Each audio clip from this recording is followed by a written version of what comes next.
అందరికీ నమస్తే అన్న. ఫస్ట్ కోత అయిపోయిన తర్వాత మనం సూపర్ గ్రో కంపెనీ వాళ్ళది జీమా స్ప్రే చేసామని చెప్పాం కదా.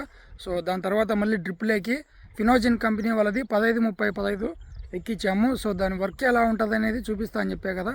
చాలామంది కూడా అడిగారు, అన్న మీరు స్ప్రే చేసిన తర్వాత చూపించండి అన్న మళ్ళీ ఎలా వర్క్ అయిందో అంటున్నారు కదా. సో ఒకసారి చూపిస్తాను, పూత పిండి ఎలా ఉందో చూడండి. ప్రస్తుతానికి తోట అయితే ఇలా ఉంది. మొన్న వర్షం పడడం కారణంగా కొంచెం కలర్ అయితే తిరిగింది. చూడండి ఒకసారి, అక్కడక్కడ వర్షం నీళ్ళు నిలబడ్డాయి, అందుకే ఇలా ఉంది. చూడండి, ఇంకా కాయలు ఎలా ఉన్నాయి అనేది చూపిస్తా చూడండి. ప్రస్తుతానికి కాపు అయితే ఇలా ఉంది చూడండి. ఏదైనా కూడా మనం వర్క్ అవుతుందంటేనే చెప్తాము. సో వర్క్ అవ్వదంటే అసలు చెప్పము. చాలామంది కామెంట్ చేస్తున్నారు, ఎంత డబ్బులు దింగినవరా నువ్వు వాళ్ళతో, ఇట్లా ప్రమోషన్ వీడియోలన్నీ చేస్తాను అంటున్నారు.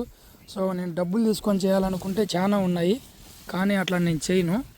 మనకి ఏదైతే వర్క్ అవుతుంది, ఏదైతే రైతుకు యూజ్ఫుల్ అవుతుంది అంటేనే నేను చేస్తాను.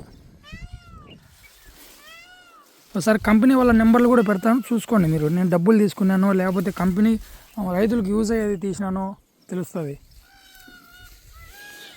ఈ ప్రస్తుతానికైతే ఇలా ఉంది నా కాపు.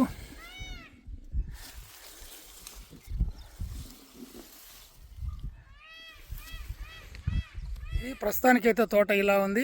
సో కామెంట్ చేసే వాళ్ళు కూడా చూసుకొని చేయండి, ఎందుకంటే నేను ప్రమోషన్ వీడియోలు చేసేవాడిని కాదు. ఏదైనా కూడా మన తోటకి, ఇది నా తోటకి నేను వాడిన తర్వాత రిజల్ట్ ఉంటుందంటేనే చెప్తాను, లేకపోతే చెప్పను. సో ఊరికనే ప్రమోషన్ చేసే వీడియోలు అయితే కనుక మీరు కూడా మాట్లాడినా కరెక్ట్, ఓకేనా. సో నెక్స్ట్ రెండో కోత అంటే 27 కానీ 28 కానీ 29 కానీ అట్లా కోద్దాం అనుకుంటున్నాం. సో ఆ మధ్యలో కూలీల్లో ఏ రోజు సెట్ అయితే ఆ రోజు అయితే కోస్తాము. సో మళ్ళీ నేను కోత కోసే రోజు అయితే మళ్ళీ ఒక వీడియో పెడతాను. సో అంతవరకు ఈ వీడియో ప్రతి రైతుకు షేర్ చేయండి, ప్రతి రైతుని సపోర్ట్ చేయండి. నేను మీ పిల్లలరి చేరైతు బిడ్డ. Bye bye.